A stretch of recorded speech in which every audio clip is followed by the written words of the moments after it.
요즘 남북 대화, 그 다음에 뭐 북미 회담 이런 것들이 핫 이슈로다가 보도되고 있습니다. 연일 이런 뉴스들이 오는 것은 우리에게 바로 그 만남의 결과들이 평화와 연결되기 때문에 지대한 관심을 갖게 되고 있는 것이죠. 우리 인류들은 너나 할 것 없이 개인적인 관계나 그 다음에 가정이나 어떤 모임에서 또 국가적으로도 평화를 갈망합니다. 그런데 그 갈망과 염원이 분명히 있음에도 불구하고 평화가 깨지고 그 안에 갈등과 싸움과 반목이 인류의 역사들을 지배해 왔습니다. 개인적인 관계에서도 몇몇 사람하고는 친하게 지낼지 모르겠지만 또 형제 사이에서도 친한 형제들도 있지만 때로 보면은 관계가 좋지 않아서 정말 힘든 그러한 삶을 살아가는 인생들도 많이 주변에서 보게 됩니다. 오늘 주님은 이 부분을 갖고서 우리들하고 말씀을 하시기를 원하고 우리 모두가 예수 안에서 참된 화평을, 평화를 누리기를 원하십니다. 그래서 예수님께서 이 땅에 맨 처음에 오셨을 때 누가복음은 천사들의 찬양을 이렇게 소개한 바 있죠. 하늘에는 영광이요 땅에서는 평화로다. 이러한 이제 예수님의 오심 자체가 이제 평화가 이 땅에 드디어 진짜 참된 평화가 오게 되었다. 예수님의 오심으로 인해서 이러한 이야기를 한 적이 있습니다. 오늘날 그 탈북자들이 많아지면서 우리 주변에서도 여러분들 탈북자 몇 명은 아마 아는 사람들이 있을 것 같습니다. 그들이 북한을 탈출하면서 엄청난 고초를 겪게 되고 또 이 땅에 이제 남한의 시민권을, 대한민국의 시민권을 얻으면서 그들이 뭐 예수를 믿는 사람도 있어서 여러 곳에 간증도 다니면서 이제 이야기하는 것들을 듣게 되는데 하나같이 북한의 실상이 참 어렵고 굶주리고 인간 이하의 삶을 살고 자유가 없고 억눌림에 그렇게 사로잡혀 살았다라는 공통된 그런 얘기를 합니다. 그러면서 이제 남한에 와서 그 모든 것들이 한꺼번에 주어졌기 때문에 그거를 누리는 감격, 그런 것들을 이야기할 때가 있습니다. 물론 남한에 들어와서 적응을 못 해가지고 또 남한 사람들이 어떤 그들을 바라보는 시각이나 이런 것들이 잘못되어서 어려움을 겪는 사람도 있고, 그 다음에 이제 북한에서 삶 자체가 공산주의 체제에서 그냥 개인이 그렇게 노력을 하거나 그러지 않는 그런 어떤 생활 방식 때문에 스스로 또 힘들어하는 그런 사람들도 생길 수는 있지만 이전보다는 훨씬 나은 삶을 더 그 자유를 구가하면서 그렇게 살고 있는 것만은 틀림이 없는 것 같습니다.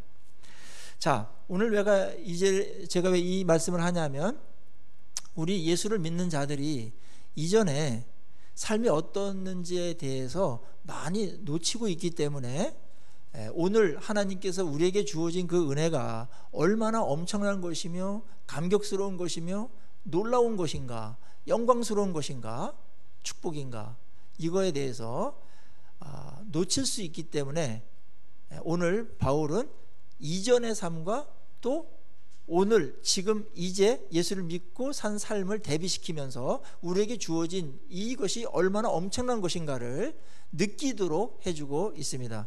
지난 시간에는 이 이전의 삶과 지금의 삶을 대비시켰는데 그때는 우리가 죽었던 삶이었고 하나님과의 관계에 있어서 진노의 삶이었다라는 거, 그래서 거기서 우리가 구원받았다라는 거, 위치가 옮겨졌다라는 거, 이 부분을 강조했다면 오늘은 우리가 무엇으로부터 구원을 받았으며 또 구원받은 것이 무엇을 목적으로 하고 있는지에 대해서 다시 한번 강조하고 있습니다. 그래서 11절에 보면은 그러므로 생각하라 이렇게 말합니다. 그러므로는 앞에 있던 내용들이죠. 너희들이 어떤 상태에서 어떻게 옮겨졌는지, 얼마나 비참한 상태에서 구원을 받게 됐는지 이거 생각해야 된다. 이 생각은 그냥 이렇게 묵상하고 그런 정도가 아니라 옛날에 그러한 위치에 있었던 내가 이런 놀라운 자리에 있었기 때문에 어떠한 삶을 살아야 가야 되는지를 촉구하는 그런 생각함이죠. 그리스도인들에게서 이 생각은 굉장히 신앙에 중요합니다. 생각을 안 하고 믿는 거를 우리는 맹목적인 신앙이라고 그래요. 물론 때때로 모르기 때문에 다 할 수 없기 때문에 믿음을 갖고서 그냥 덮어놓고 믿는 경우도 있습니다. 그것도 믿음에 있어서 한 부분인데, 우리가 또 신앙생활을 하면서 꼭 그렇게만 믿으면 안 되고, 이전에 우리의 삶이 어떤 상태였는지, 지금은 어떻게 우리가 변했는지 이거를 분명히 인식해야 됩니다. 그 지성이 있어야 됩니다.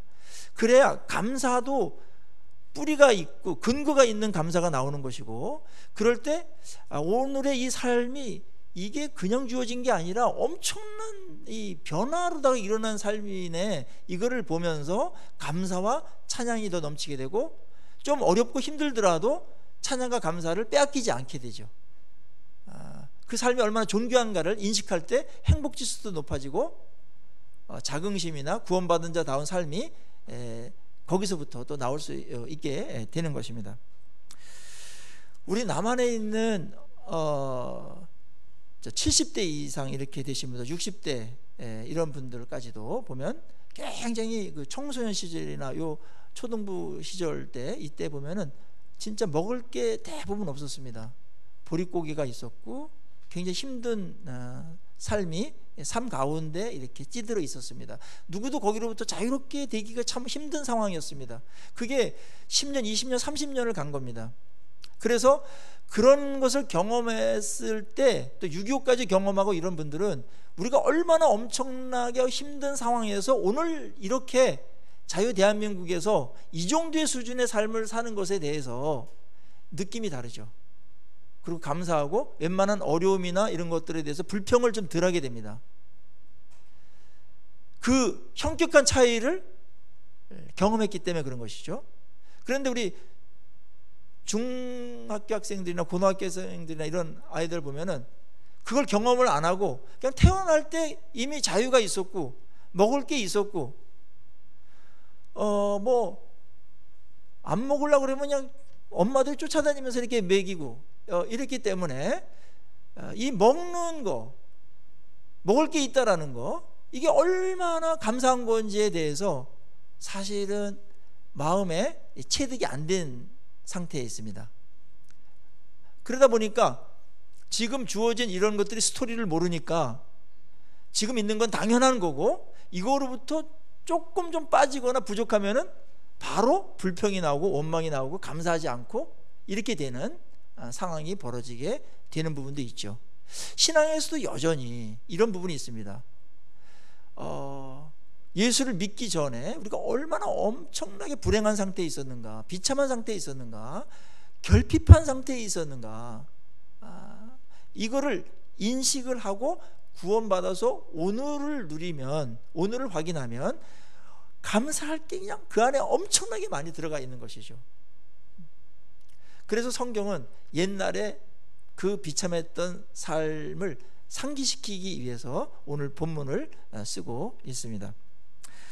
그때에 너희들이 어떻게 된 자였는가? 그때는 육체로는 이방인이었고 손으로는 할례를 받지 않는 자였다. 그리고 그때에는 그리스도 밖에 있었고 하나님 나라 백성이 아니었다. 언약도 없었고 그래서 세상에서는 소망이 없었다. 하나님도 없었다. 여기에 이제 5-6가지 정도의 옛날에 우리의 아주 어려웠고 불행했던 시절을 이야기합니다. 그때에 세상적으로 봐서도 너희들이 구원받을 그러한 족속이 아니었다. 예수님께서 이스라엘에 태어나셨고 그 이전에 하나님의 말씀은 이스라엘 민족에게만 주어졌으니까 우리는 구원 밖에 있었던 자들이죠. 그리고 외인이었습니다. 그리고 이방인이었습니다. 성경은 인류를 나눌 때, 세상적으로 나눌 때 세 부류로 나누는 것을 오늘 볼 수 있습니다. 하나는 이스라엘, 하나님의 선택을 받은 자들, 그 다음에 헬라인을 필두로 하는 이방인들, 유대인들이 아니면 다 이방인들입니다. 그 다음에 예수를 믿고서 구원받은 교인들, 성도들, 이렇게 세 부류로 오늘 나눠서 설명을 하고 있습니다. 이전엔 다 우리가 이방인이었다. 하나님하고 관계도 없었고 하나님의 구원으로부터 멀리 떨어져 있었고, 그리고 하나님의 약속을 받은 적도 없었다. 소망도 없었다. 이 땅에서 외인이었다. 그렇게 말하고 있는 것입니다. 특별히 결정적인 거, 그리스도 밖에 있었다. 이거는 치명적인 것이죠. 성경은 영적으로 인류를 두 부류로만 나눕니다. 영적으로 그리스도 밖에 있는 자와 그리스도 안에 있는 자. 그거는 그 개인에게 있어서 운명적인 구분이에요. 그리스도 밖에 우리가 있었다라는 것은 소름이 돋는 일이고 끔찍한 일입니다.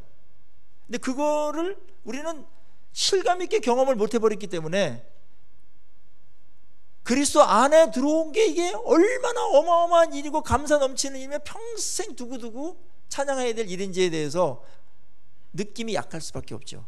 그래서 이거를 지금 묵상하도록 상기시켜 주고 있는 것입니다. 그게 팩트거든요. 자, 그리스도 밖에 있다라는 거는, 자, 조금 실감나기 위해서 이해가 필요할 것 같은데요. 보십시오. 노아의 방주가 있었죠. 지금 폭우가 쏟아지고 있습니다. 그런데 노아의 방주 안에 있는 사람이 있고 노아 방주 바깥에 있는 사람이 있지 않습니까? 자, 안에 있는 사람들은 구원을 받아서 안전한 복된 자리에 있는 것이지만, 방주 바깥에 있는 사람들은 곧 멸망받을 것이죠. 지금 아직 그걸 못 느끼고 있을 뿐이에요. 다 물에 잠기고 심판받는 것을 그냥 소낙비가 오고 장마가 오는 것이다 이렇게 느꼈는지 모르겠어요. 그 심각성을 모르죠. 때가 늦었습니다. 인식도 하고 못하고 있습니다. 이런 상태에서 먹고 즐기고 뭐 괜찮으려니 하고 살아가는 게 세상 사람들의 모임이고 삶의 특징이죠. 이게 그리스도 밖에 있는 위험함입니다.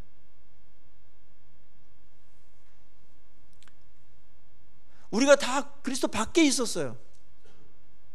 그냥 죽음으로만 끝나는 것도 아니에요. 그리스도 밖에 있었을 때 우리 죄 문제를 그대로 내가 갖고 있기 때문에 해결하지 못한 상태에 있기 때문에 그거에 대한 처벌이 기다리고 있는데, 그거는 우리가 감당하기에 너무나 힘든 처벌입니다. 형벌을 받아야 됩니다. 하나님의 진노 가운데 있습니다. 그게 예수님께서 인류를 구별하는 굉장히 중요한 이유입니다. 그리스도 안에 있느냐, 그리스도 밖에 있느냐. 그런데 그리스도 안으로 들어오려면 우리가 어떻게 해야 되죠? 엄청나게 복잡해요. 사실은 우리가 죄를 처리해야 되기 때문에, 그래야 그리스도 안으로 들어올 수 있기 때문에, 그리고 우리의 그 모든 것들을 다 용서받는 일이, 죄를 해결하는 일들이 법적으로 처리가 돼야 되기 때문에 죄인들을 아무렇게나 그리스도 안으로 들어올 수 없게끔 되어 있기 때문에 복잡해요. 엄청난 희생이 필요해요. 그리스도 밖에 있을 때에는 오늘의 본문의 용어를 빌다면 하나님의 심판 안에 있었던 것이고 하나님의 진노 아래 있었던 것이죠. 우리는 이것이 얼마나 끔찍한 것인가를 못 느꼈습니다. 성경이 말한 것을 그래서 묵상하고 상상해야 돼요. 아, 우리가 그런 자리에 있었던 자들이구나. 그럴 때 막 그 감사가 새로운 측면에서 우리 안에 일어나고, 얼마나 이게 다영스러운 일인가 하면서 하나님께 찬양을 하게 되는 것이죠. 오늘 본문에는 그리스도 안에 들어오는 것을 하나님과 원수된 것이 해결된 의미에서 화평케 되었다라는 용어를 씁니다. 예수님이 십자가의 피로 인해서 우리의 죄를 다 탕감하는 모든 법적인 조치를 다 하셨고, 우리는 그것이 이해되든지 안 되든지 간에 예수님의 십자가를 믿고 예수님이 나의 구주라는 것을 믿으면 성경의 법에 의해서 우리의 지난 모든 과거의 죄가 깡그리 남김없이 다 용서함 받는다. 이 법조항이 있으니까, 하나님이 직접 말씀하신 거니까 이거를 믿고 예수님을 믿을 때, 그때 우리 안에 이런 놀라운 일들이 벌어지면서 예수님을 영접하는 순간 우리가 예수님 안에, 그리스도 안에 들어가게 되는 줄로 믿습니다. 이게 복음입니다. 오늘날 난민들이 많이 있죠. 뭐 미국 같은 경우는 트럼프 대통령이 멕시코 그 국경 지역에 뭐 장벽을 설치해 가지고 난민들이 못 넘어오게 하는 뭐 그런 뭐 법도 만들고 그러는 것 같아요. 우리나라도 이제 난민을 어떻게 해야 되는가, 또 서방에서도 난민들이 많으니까 이 난민들을 처리하는 게 굉장히 힘들어하는 것 같습니다. 뭐 다 받아주면 오직 좋겠습니까만은 그러지 못한 국가적인 상황들이 있겠죠. 우리나라에서도 이 난민으로 이제 우리나라에 들어오기를 바랬던 그런 사람들이 있었는데 몇 명밖에는 허락이 안 됐습니다. 거기에 조건들이 굉장히 까다롭더라고요. 보니까 특별히 범죄 경력이 있으면 무조건 안 됩니다. 어느 민족이 그 범죄 경력이 있는 사람을 받아줘가지고 골칫거리가 되겠어요. 자기 민족만 하더라도 골칫거리인데, 하나님의 나라가 그래요. 범죄 경력이 있으면 안 돼요. 거기는 그런 사람들이 들어올 수 없는 곳이에요. 그러면은 절망이죠. 범죄 경력이 없는 사람은 어디 있겠습니까, 인간이? 그러니까 하나님께서 긍휼을 베푸셔서 그 범죄 경력을 다 말소시켜 버린 겁니다. 단 조건이 있어요. 예수 그리스도를 나의 구주로 믿어야 돼요. 그러면 이 법 문제가 해결되면서 내가 예수를 믿는 순간 우리가 한국 국적, 미국 국적을 갖게 되는 거예요. 그 안에 들어오게 되는 거예요. 들어오는 순간, 미국 국적을 취득하는 순간 수많은 혜택들이 한꺼번에 들어오는 것이죠. 우리가 예수를 믿고서 예수 안에 들어올 때 수많은 하나님의 축복들과 약속들과 혜택들과 특권들과 은혜가, 축복이 한꺼번에 들어오는 겁니다. 국민이 바뀐 거니까. 이런 것들을 제시하면서 계속 설득하는데도 불구하고 본인이 난민인지를 몰라요. 본인이 얼마나 고아처럼 지금 외롭고 미래가 보장되지 못하며 불안한 상태에 있는지를 몰라요. 이게 인간의 무지입니다. 그래서 이걸 계속해서 이제 성경을 통해 가지고 알려주려고 하는 것이죠. 그 처지를 알면 다 손을 내밀 겁니다. 전 난민입니다. 주님이 받아주시지 않으면 우주의 고아가 되고, 저는 이것이 운명이 되면 저는 영원히 멸망할 수밖에 없는 처지에 있기 때문에 이렇게 살다가 내 인생은 끝날 겁니다. 저를 도와주십시오 하면서 저 난민 신청을 하오니 받아주십시오라고, 그리스도 안에 들어가고 싶다, 하나님 나라에 들어가고 싶으니까 저를 받아주십시오라고 다 손을 내밀 겁니다. 근데 본인의 입장이 지금 육체적으로 괜찮은 것 같으니까 착각을 하고 있는 것 뿐이에요. 그건 내 생각이지 하나님이 전체를 총체적으로 보는 생각이 아니에요. 그래서 여기서부터 내 판단과 내 상황을 성경적으로 받아들이는 작업이 필요합니다. 그래서 예수를 믿는 것은 이런 단계들이 정리가 되어야 되는데 그거를 겸손이라고 말한 겁니다. 하나님의 말씀이 옳다, 성경에서 이렇게 말하고 있다면 그게 사실이다, 그게 현실이다, 그게 미래다, 이거를 받아들이는 일들이 있어야 되는데 그 시간들이 인간들은 자존심도 있고 나름대로 생각이 다 있기 때문에 오래 걸려요. 그래서 이렇게 저렇게 계속 이렇게 갈등도 하면서 회의도 하다가 서서히 하나님의 은혜로 인해서 그 현실을, 영적인 현실과 우리의 미래를 인식하게 되죠. 그래서 하나님 저를 도와주십시오. 제가 아무리 발버둥 쳐도 제 이상의 삶은 살 수가 없으며, 그리고 내 마음대로 사는 것이 자유도 아니며 그것이 최고로 복된 것도 아니며 보장할 수 없는 일이라는 것을 압니다. 이게 이제 가난한 마음을 가진 사람의 마음이죠. 그래서 예수님께서 맨 처음에 오셔가지고 복을 얘기할 때 심령이 가난한 자는 복이 있다, 천국이 그들의 것이며, 여기서부터 시작하는 것입니다. 여기에 앉아 계신 분들은 이런 과정들을 다 밟아서 예수 그리스도를 나의 구주로 믿고 여러분 생에 예수님을 구주로 영접하신 그런 분들인 줄 압니다. 너무나 잘하신 것이고 지혜입니다. 최선, 베스트를 여러분께서 선택한 겁니다. 너무나 어렵지 않은데 고집들이 다 있습니다. 자존심이 있습니다. 나는 이해가 돼야 믿는다라는 어떠한 기준들도 있습니다. 그러나 어떤 것들은 이해해서 믿는 것도 있지만 이 영역들은 전혀 이해할 수 없는 영역이에요. 그런 게 더 많아요. 그래서 성경 자체를 믿고 성경이 이렇게 말씀하는 것이니까 내 생각보다는 옳고 하나님은 나보다 똑똑하시니까 지혜로우시니까 이 말씀을 받아들여야 되겠네. 이 정도의 어떠한 마음 상태를 갖고 있는 게 그것이 합당한 생각 아니겠습니까? 하나님보다 내가 더 똑똑하다 그런 생각하시는 분은 아무도 없으나 성경에 말하는 하나님의 생각을 말할 때에는 내가 더 똑똑하게 생각하는 부분들이 생기는 겁니다. 이게 나를 위하는 것이 아닙니다. 고수가 말할 때에는 이해가 안 되더라도 그래요? 뭐 이해가 안 되는 한번 제가 따라 또 보겠습니다. 이렇게 따라 뛰는 게 지혜죠. 내가 이해하는 것만 살아가는 것은 나 이상의 삶을 살 수가 없어요. 내 인생을 해결할 수가 없습니다. 오늘 그래서 바울은 에베소 교인들에게 너희들이 옛날에는 다 이런 이방인들이었고 하나님도 몰랐고 그리스도 다 밖에 있어서 소망도 없는 그러한 처지에 있었다. 형벌을 받는 그런 자리에 있었는데 너희들이 예수를 믿음으로 이제는 어떤 상태에 있었는가? 그 전에 없었던 것들이 다 생긴 거지 한꺼번에. 13절 보십시오. 이제는 전에 멀리 있던 너희가 그리스도 예수 안에서 그리스도의 피로 가까워졌다. 여기에 결정적인 역할을 한 것이 뭐냐면 예수님의 피입니다. 이것이 있어서 우리의 죄 문제를 완전히 해결해 줬기 때문에 그거를 받아들일 때 하나님은 그걸 근거로 해서 우리를 용서하시고 그리스도 안에 우리를 맞아들이시고 하나님의 백성의 영주권을 허락하시는 것이죠. 하나님의 시민권을 발부하는 것입니다. 예수 그리스도의 피의 도장이 있어야 돼요. 그걸 신뢰했느냐 안 했느냐.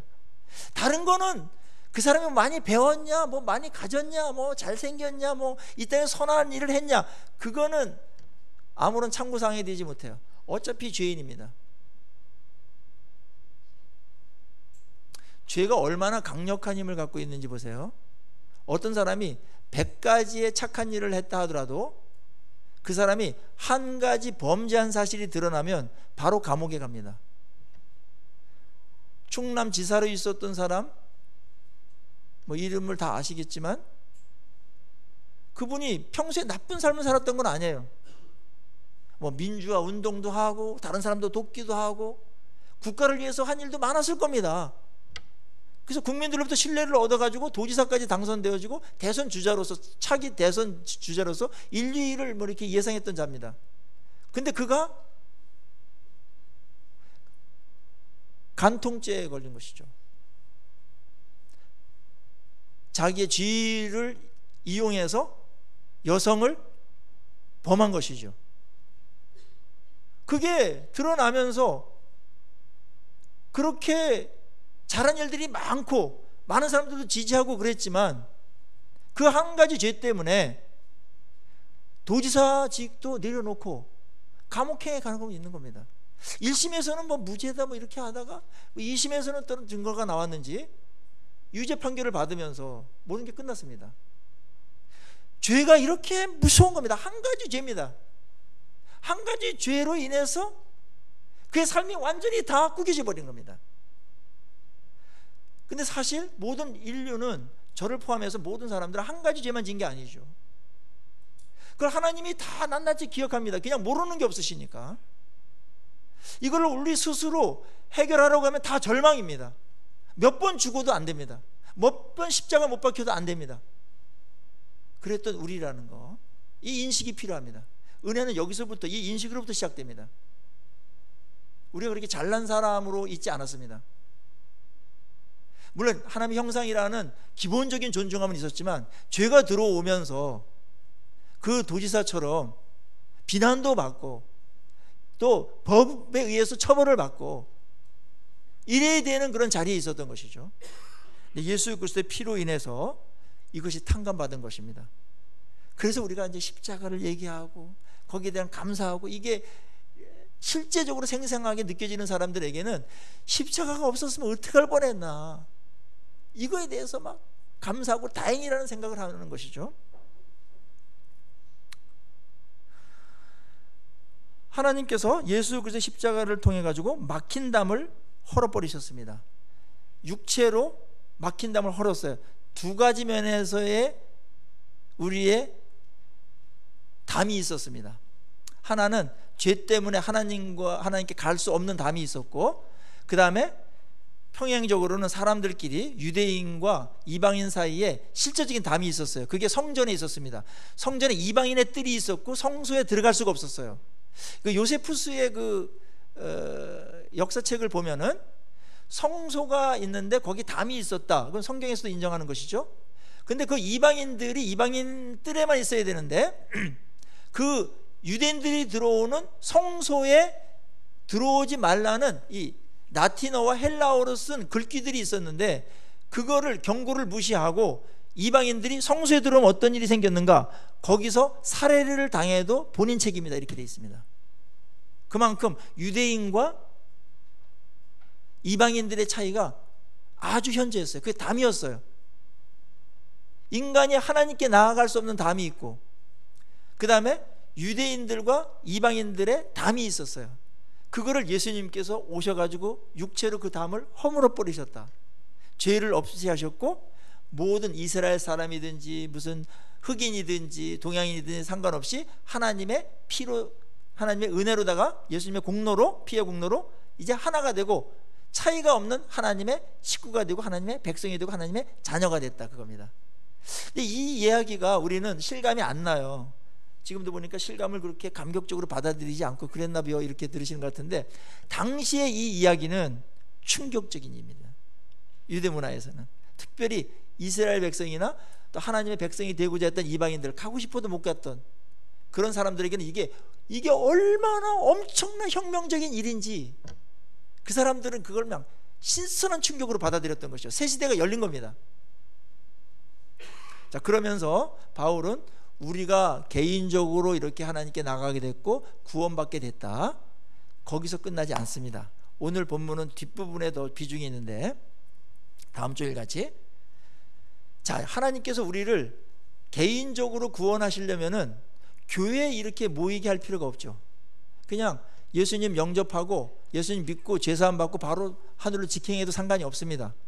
그런데 이 땅에서 구원받은 사람들을 교회로 모아 놓으시고, 너희들 피부 색깔이 같고 민족이 다르고 언어가 다르고 삶의 어떤 환경이나 자란 어떤 경륜, 모든 게 다른 이질적인 요소가 있으나 너희들이 이제 예수님의 피로다가 하나가 된 영적인 가족이고 하나님의 백성이기 때문에 이 안에서 아름다운 삶을 함께 만들어가야 된다, 이렇게 우리 초청한 겁니다.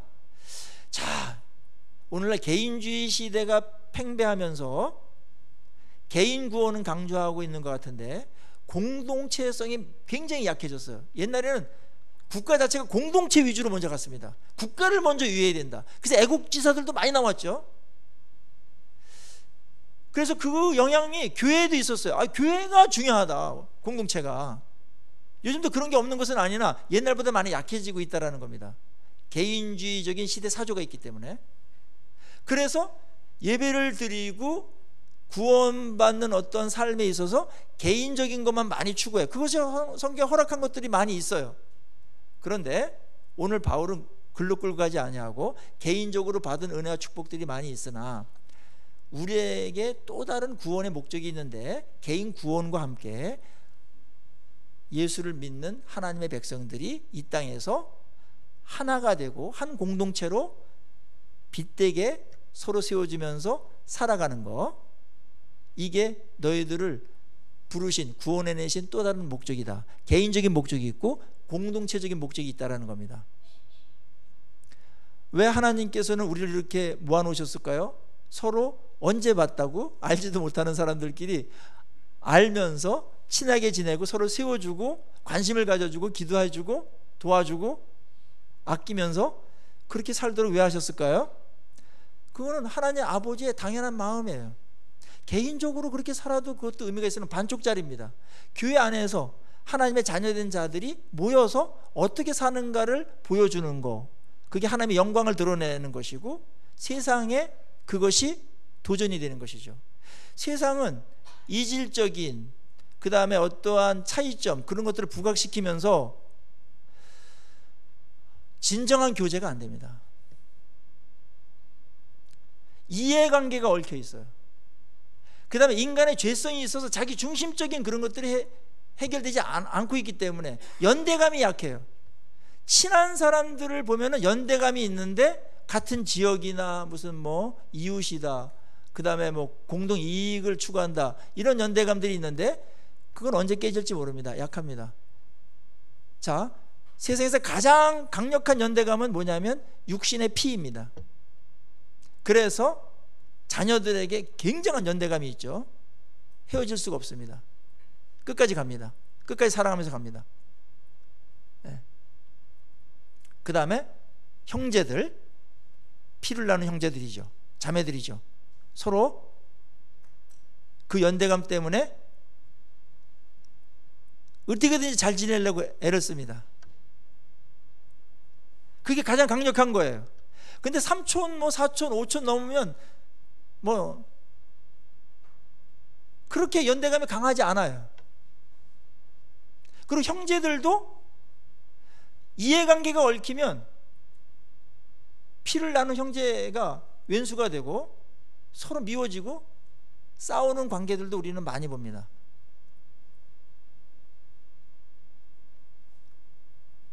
정주영 회장 가문을 보면은 다들 살만한데 형제들끼리 사이가 안 좋아요.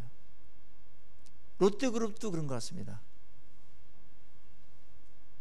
이해관계가 얽히면 살만한데도 욕심이 있고 그렇기 때문에 피를 나는 형제고 뭐고 필요 없다라는 거예요. 이게 우리의 죄성입니다. 세상은 어느 공동체든지 잠깐은 어떤 그런 뭐 괜찮게 보이는 공동체가 있을 수 있으나, 괜찮은 사람들이 모여서, 그러나 이런 이해관계가 문제가 되면은 다 깨져버립니다. 형제 자매도 깨지는데요. 그게 세상이기 때문에 예수님께서 우리를 구원해 내신 다음에 새로운 공동체를 만들고 싶었고, 그게 하나님의 나라입니다. 하나님의 나라 축소판이 뭐냐면은 교회입니다. 생활 환경도 달라요. 이질감이 있고 서로 어떤 그 맞지 않는 부분들도 많이 있어요. 맞춘다라는 게 굉장히 힘든 건데, 그것 때문에 불편함들이 생길 수도 있어요, 교회 안에. 그럼에도 불구하고 하나님께서 모아주신 겁니다. 그 안에서 너희들은 하나님의 자녀로 예수님의 피로다가, 예수님께서 그 모든 이질감이나 차이점이나 그런 것들 다 허물어 버렸기 때문에 이 땅에서 아름답게 사는 그런 모습을 보여줌으로 이 세상의 어떤 모임과 다른 것을 드러내야 된다. 그게 하나님께 영광을 돌리는 것이다, 이렇게 말한 겁니다. 그래서 우리 교회에 하나님께서 구원받은 자들을 모아주신 것입니다.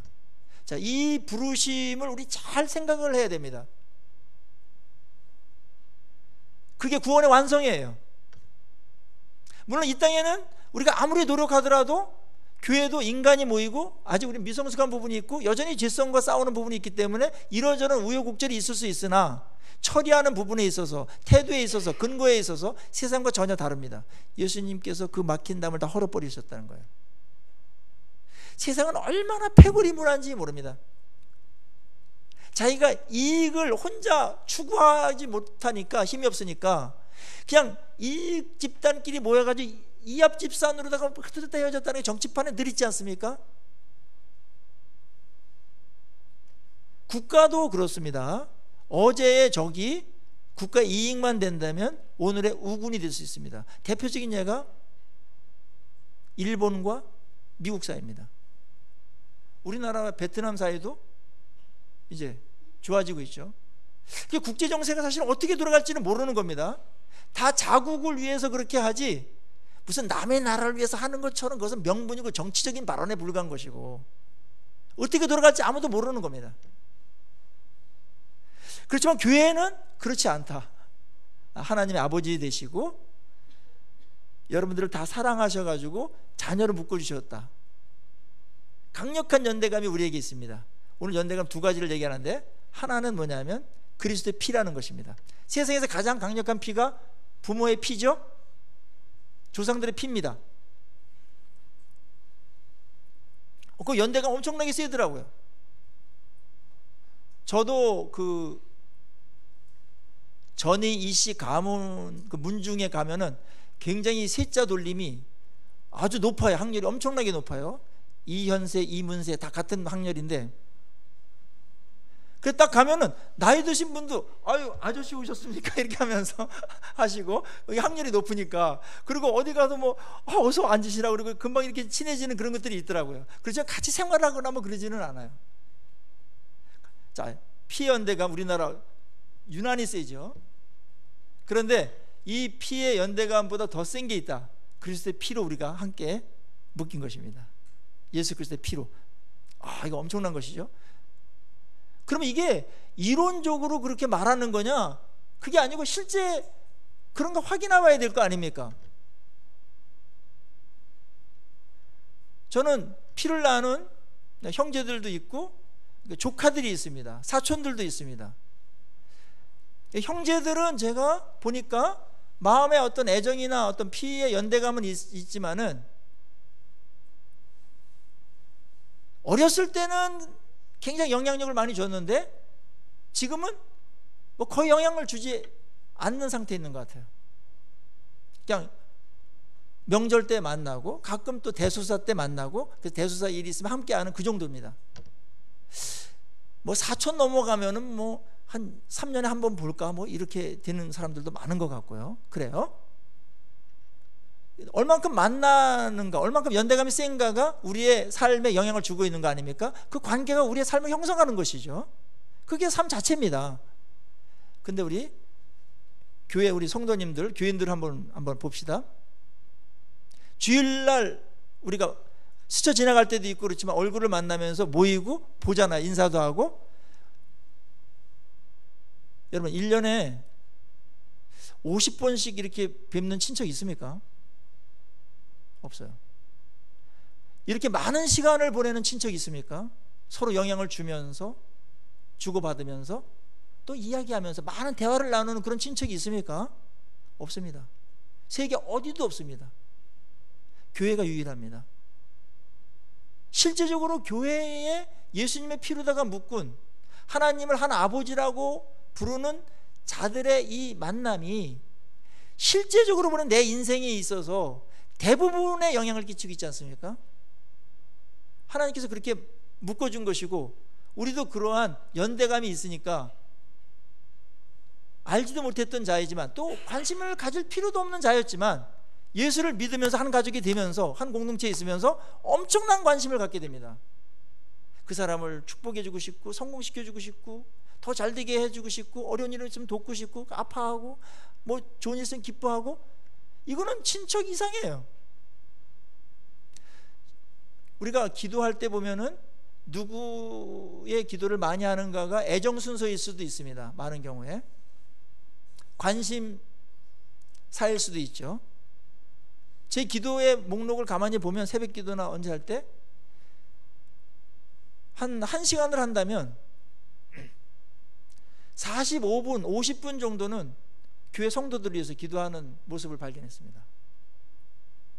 어느 집사님, 누구 아들, 누구 자녀, 딸, 그다음에 어떤 아픈데 어떻게 하신 신앙생활 어떻고, 이거를 그냥 하루도 아니고 그냥 기도할 때마다 그냥 나오는 거예요. 자연스럽게 나오는 거예요. 그게 제 인생이고 제 삶이에요. 영적인 연대감이 이렇게 묶여 있는 거, 이렇게 철저하게 묶여 있는 사람이 사실은 어디에 있겠습니까? 오늘 예수님은 공동체를 모아놨을 때 이런 삶을 염두에 두고 그게 축복이다. 세상에 어떤 곳도 그런 곳은 없다. 이 부분은 이 땅에서 많은 이야기들 나누고 기도하면서 서로 돕고 뭐 맞추는데 어려움도 있고 불편함도 물론 있어요. 우리는 온전하지 않아요. 성숙할수록 더 좋게 되겠지만 그럼에도 불구하고 우리의 삶이 있는 동안에 계속해서 이 일들은 계속될 것이고 어느 친척들보다 영향을 줄 것입니다. 그리고 우리가 먼저 소천할 때 많은 사람들이 참여해서 같이 애도하고 아쉬워하고 또 세상에 있을 때 함께 나눴던 사랑에 대해서 감사하고 그런 것까지 갖게 될 것이고, 나중에 천국 가서 함께 또 재회하게 될 것입니다. 그게 우리의 엮어진 부분입니다. 예수 그리스도의 피와 함께 또 다른 연대감이 하나 있는데, 오늘 마지막 본문 9절이 어떻게 됩니까? 이는 그로 말미암아 우리 둘이 한 성령 안에서 아버지께 나감을 얻게 하려 함이라. 성령이 또 다른 연대감을 갖게 해줘요. 어떤 DNA 같은 게 있다면 성령이 DNA처럼 우리 마음속에서 너희들이 하나다, 너희들이 존귀한 자들이야, 하나님의 백성이야, 영적인 가족이야, 이렇게 하면서 사랑하게 만들고 하나 되게끔 만든다는 것입니다. 성령이 하나됨을 힘써 지키라고 바울은 말하죠. 이미 우리는 그리스도 안에서 하나가 된 겁니다. 그거를 잘 지키고 아름답게 누릴 수 있는 교제가 교회 안에서 있어야 됩니다. 그게 교회의 본질입니다. 오늘날 이 본질은 교회가 대형화되면서 많이 약해져 버렸어요. 그건 어쩔 수 없습니다. 불가피합니다.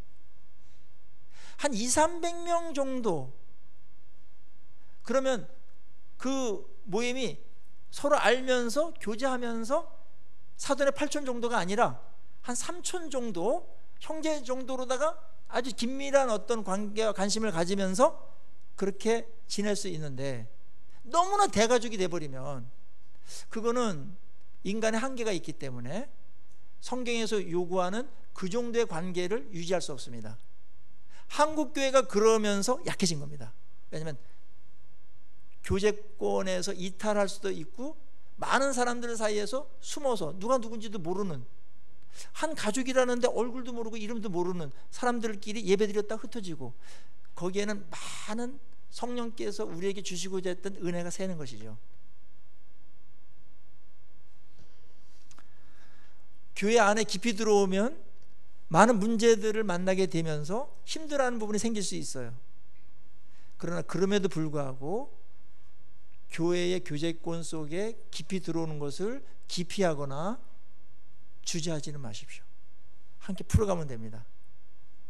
우리는 예수 그리스도의 피로 하나가 됐고, 그분이 그 피로 어색했던 그 관계, 이질적인 관계, 적대적인 관계를 다 허물어 버리셨어요. 그래서 함께 아름다운 교제를 나누도록 하신 겁니다.